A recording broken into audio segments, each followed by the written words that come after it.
Pred osnovno šolo Brežice se je zbralo okoli 20 staršev, ki so izrazili nestrinjanje tako z obveznim samotestiranjem kot z nošenjem mask.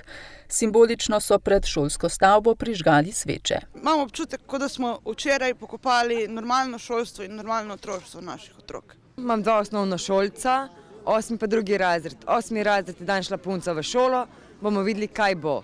Otroci morajo v šolo, ker so zdravi, brez pogojev, brez bilo kakršnih strahovanj in tega. Šola je prosto stop. Tole več ni šolanje, tole je terorizem nad otroci.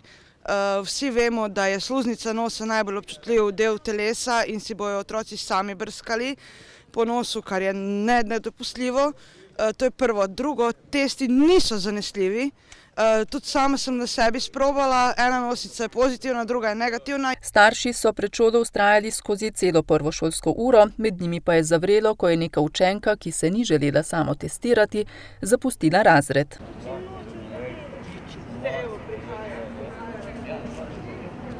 Pred starše je kmalu zatem stopila pomočnica ravnateljice.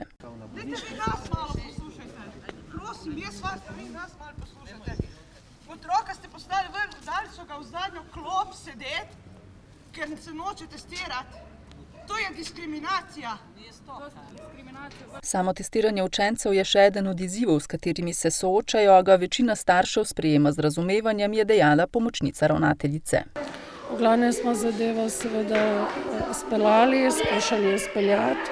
Izteklo se je v redu, pri veliki večini teh težav ni bilo.